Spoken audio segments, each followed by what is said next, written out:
Welcome to Timeline Video 5. The redemption of Zion must needs come by power. In today's presentation, we'll be discussing the Lord's coming to the leadership of the church, who will lead a large group back to Missouri.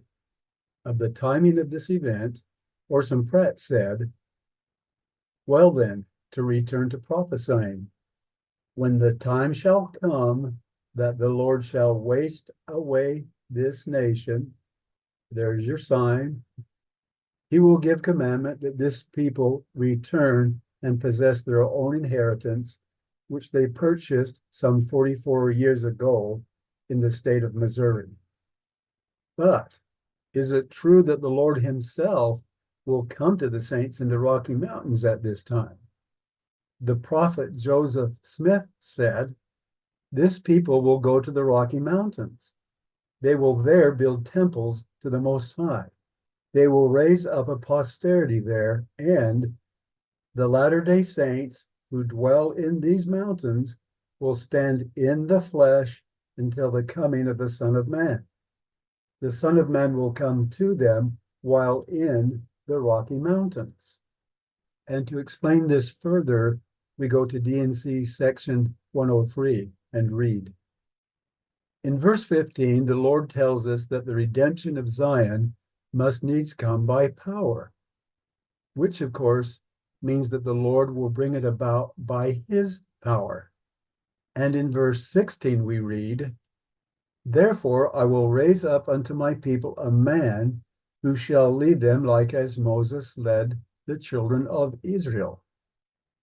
And considering the nearness of these events, it is my considered opinion that this man, like as Moses, will be this man. In verse 17, we read, "For ye are the children of Israel and of the seed of Abraham, and ye must needs be led out of bondage by power and with a stretched out arm." And so it appears that the Lord considers us to be in bondage, just as ancient Israel was prior to their deliverance. And with the stretched out arm, he will also deliver us. In verse 18, the Lord says, "And as your fathers were led at the first, even so shall the redemption of Zion be." Here again, the Lord compares the liberation of the children of Israel from Egypt to the saints of our day, which brings a question to mind. Previous to the day when the nukes fly and the mist of radioactive dust covers the land, will the Lord instruct his saints to mark their doorways in some fashion, just as the children of Israel were instructed to mark their doorways with the blood of the Lamb for their protection? After all, everything the Lord says in these verses is drawing a parallel between Moses and the children of Israel to the saints or Israel of our day. The Lord says in verse 17, "For ye are the children of Israel and of the seed of Abraham." In verse 19 and 20, we read, "Therefore, let not your hearts faint. For I say not unto you, as I said unto your fathers, mine angel shall go up before you, but not my presence. But I say unto you, mine angel shall go up before you, and also my presence.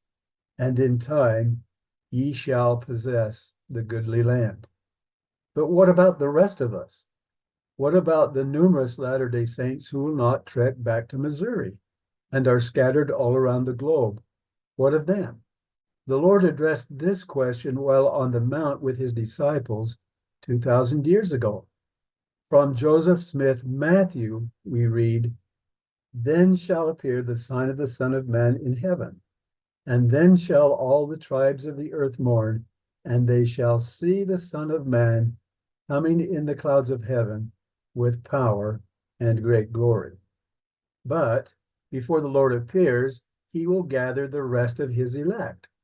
From verse 37, we read, "For the Son of Man shall come, and he shall send his angels before him or ahead of him with the great sound of a trump. And they shall gather together the remainder of his elect from the four winds, from one end of heaven to the other. So, as we read in verse 37, the Lord will send his angels before him or in advance of his arrival, that they may be assembled with Father Adam and a great assembly when the Lord arrives. Of this great assembly, Elder Bruce R. McConkie said, the Father called all spirits before him at the creation of man and organized them. This was the grand council in heaven, of which we so often speak. He, Adam, is the head and was told to multiply. He, under Christ, was at the head in the pre-existence, and he, under Christ, is at the head so far as all things pertaining to this earth are concerned. The keys were first given to him, and by him to others. He will have to give an account of his stewardship, and they to him. And as the spirit of all men attended the council in pre-existence, so all the righteous shall attend a like council at Adam on Diamond before the winding up scenes.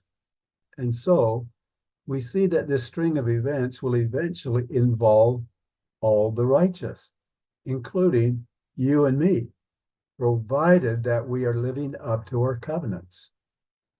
Are you ready? Sisters and brothers, this brings us to the end of Timeline Video 5. Please subscribe to the Millennial Dawn channel if you haven't already, and share a link with friends and family. Catch you in the next episode.